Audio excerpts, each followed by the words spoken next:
Car news flesh में आपका स्वागत है। बढ़ते हैं आज की ताजा खबर की ओर। 2 अक्टूबर को अजमेर में गुज्जर समाज की बैठक कलेक्ट्रेट के पीछे स्थित होटल विवान में आयोजित हुई, जहां समाज के सभी पंच पटेल और महंतों ने हिस्सा लिया। एक स्वर में गुज्जर समाज को अधिक से अधिक राजनीतिक प्रतिनिधित्व और आगामी चुनाव में टिकट देने की दोनों ही पार्टियों से मांग की। गुज्जर समाज ने की चुनाव में टिकट की मांग। 2 अक्टूबर को अजमेर में गुज्जर समाज की बैठक कलेक्ट्रेट के पीछे स्थित होटल विवान में आयोजित हुई, जहां समाज के सभी पंच पटेल और महंतों ने हिस्सा लिया।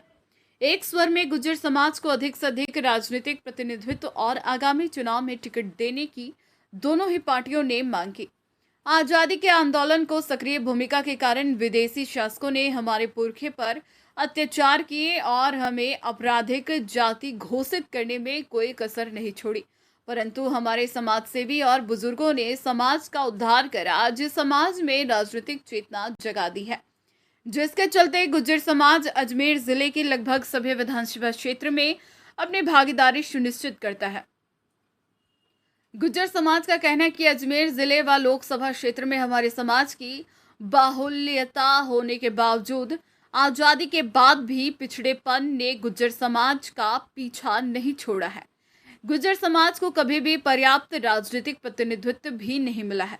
लगातार हर क्षेत्र में नजरअंदाज किए जाने का दर्द को लेकर जिला गुज्जर समाज ने एक राय होकर एक निश्चित किया है कि जो राजनीतिक दल गुज्जर समाज को प्रगति के पथ पर आगे बढ़ाते हुए हमारे समाज के योग्य नेताओं को आगामी विधानसभा चुनाव में कम से कम 2 सीटों पर और अजमेर लोकसभा सीट पर अपना प्रत्याशी घोषित करेगा, उसी दल को जिला गुज्जर समाज पूरे जिले में एक तरफा सहयोग समर्थन करेगा।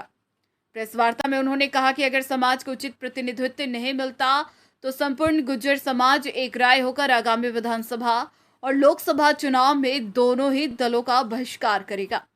जिस दल को गुज्जर समाज के वोट चाहिए वह यह सुनिश्चित करे कि गुज्जर समाज को उचित राजनीतिक प्रतिनिधित्व देते हुए टिकट भी दे।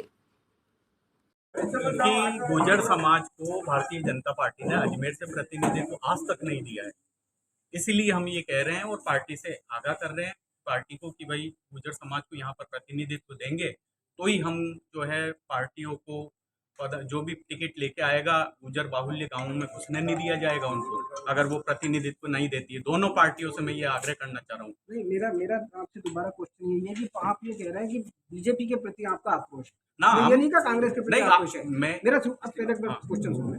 आप कह रहे हैं बीजेपी के प्रति आपका आक्रोश है, तो बीजेपी मानो अभी टिकट दे दिया बीजेपी ने कहीं से आपको, और फिर कांग्रेस ने डिक्लेयर कर दिया कि साहब सचिन पायलट जी सीएम बनेंगे, फिर क्या होगा? ऐसा मैंने कहा नहीं है कि भाई मैं बीजेपी के प्रति आक्रोश है, मैं तो दोनों पार्टियों के प्रति कह रहा हूँ। पिछले साल उदाहरण दिया, पिछले साल का मैंने वीडियोज में है, हाँ बीजेपी के प्रति आक्रोश है। हाँ बातों को पिछले साल का बताया मैंने। एक मिनट बाबू, हाँ वही कह रहा हूँ। दावेदारी कौन कर रहा है? ऐसा कोई चेहरा जिसको आप दावेदार हम किसी का नाम नहीं ले रहे। आपने दूसरे समाज के अंदर देखा होगा कि वो दोनों पार्टियों से हमारे कैंडिडेट टिकट दोनों पार्टियों हम दोनों पार्टियों से मांग रहे हैं, 22 कैंडिडेट टिकट मांग रहे हैं। दावेदारी को बता गुज्जर समाज में कौन प्रतिनिधित्व कर रहा है। हम ये नहीं कह रहे कि आप फलाने को टिकट दीजिए, किसी को भी। हम ये नहीं कह रहे कि आप फलाने को टिकट दीजिए, किसी को योग्य लगे, पार्टी को जो योग्य लगे। पार्टी टिकट देगी सब गुज्जर समाज जनता पार्टी की। आप अभी श्रीमान जी कह रहे थे भगवान सिंह जी कि आपने कहा कि हमने पिछली बार भारतीय जनता पार्टी के उम्मीदवारों को हरा दिया, जो कि सचिन पायलट जी को सीएम बनाना। फिर भारतीय जनता पार्टी के प्रति आपका आक्रोश क्यों? भारतीय जनता पार्टी ने तो आपको मौका दिया, लेकिन आपने उसके साथ नहीं दिया ना। मौका चाहिए तो हमारे को समाज की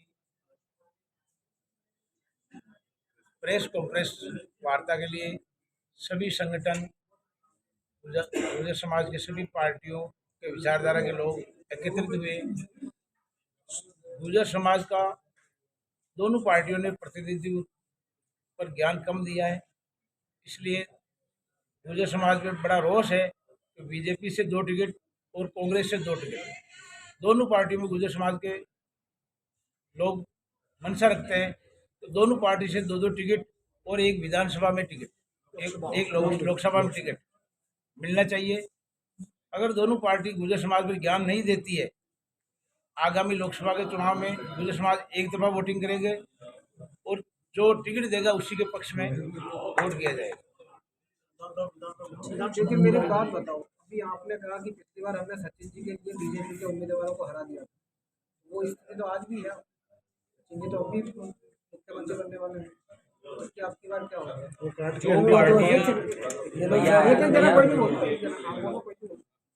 जो पार्टियां और सभी ने ये निर्णय लिया कि गुर्जर समाज का दोनों राजनीतिक पार्टियां अवहेलना कर रही है और गुर्जर समाज का दोनों राजनीतिक पार्टियां अधिक से अधिक प्रतिनिधित्व देवे, इसलिए आज हमारे जो ये प्रेस कॉन्फ्रेंस रखी गई है उसमें हमारे जो महंत है आदरणीय श्री श्री 1008 चिड़ियादास जी महाराज, हमारे अध्यक्ष जी अर्चन जी हाकला और हेमराज जी गुजर साहब और बीडीओ साहब और हमारे समाज के जितने भी सामाजिक संगठन है, चाहे देव सेना हो, गुजर महासभा हो, सभी पदाधिकारी यहाँ पर विराजमान हैं। हम सब ने एक मत होकर के दोनों ही राजनीतिक पार्टियों से, आप मीडिया बंधुओं के माध्यम से हम ये बात पहुंचाना चाह रहे हैं कि गुर्जर समाज की विधानसभा का चुनाव बिल्कुल करीब आ चुका है। किसी भी प्रकार की हलचल दोनों राजनीतिक पार्टियों में हमारे प्रति नहीं दिखाई दे रही है, जिससे गुर्जर समाज में काफी आक्रोश है। गुर्जर समाज को दोनों राजनीतिक पार्टियां हल्के में आंक रही है। पूर्व में आपके सामने परिणाम आपको विदित है, आप सब मीडिया बंधु हो। मैं मीडिया के माध्यम से आदरणीय प्रदेशाध्यक्ष जी, दोनों पार्टी कांग्रेस एवं बीजेपी के प्रदेशाध्यक्ष जी और राष्ट्रीय अध्यक्ष से मीडिया के माध्यम से निवेदन, आग्रह और ये कड़े शब्दों में आगाह भी करना चाहता हूं कि इस बार आने वाले विधानसभा चुनावों में और लोकसभा चुनावों में यदि गुर्जर समाज को विधानसभा में 2 टिकट नहीं दिए गए और लोकसभा के अंदर 1 टिकट नहीं दिया गया दोनों राजनीतिक पार्टियों में, तो गुर्जर समाज दोनों राजनीतिक पार्टियों का बहिष्कार करेगा। और यदि जो भी राजनीतिक पार्टियां गुर्जर समाज को अधिक से अधिक प्रतिनिधित्व देगी, गुर्जर समाज उसी का समर्थन करेगा। आज बड़े दुख की बात है कि गुर्जर समाज, दोनों पार्टियां हैं, गुर्जर समाज की ओर बिल्कुल ध्यान आकर्षित नहीं है, बिल्कुल हल्के में ले रही है। मैं आगाह करना चाहता हूं कि आज समस्त गुर्जर समाज के, हमारे यहाँ के पंच पटेल, सामाजिक संगठन के पदाधिकारी, हमारी समाज सुधार समिति के अध्यक्ष और आरक्षण संघर्ष समिति के अध्यक्ष हमारे बीच में विराजमान हैं। हमारे ग्राम से पधारे हुए हमारे समाज के पंच पटेल सब आपके सामने विराजमान हैं। मैं आप सभी के माध्यम से, हमारे गुर्जर समाज के माध्यम से अपनी बात मीडिया के माध्यम से पहुंचाना चाहूंगा पार्टी से कि आप यदि हमें टिकट नहीं देते हैं, खास करके मैं भारतीय जनता पार्टी से ये आग्रह करना चाहूंगा कि आप गुर्जर समाज को बिल्कुल हल्के में ना आके, इस बार गुर्जर समाज बहुत आक्रोशित है।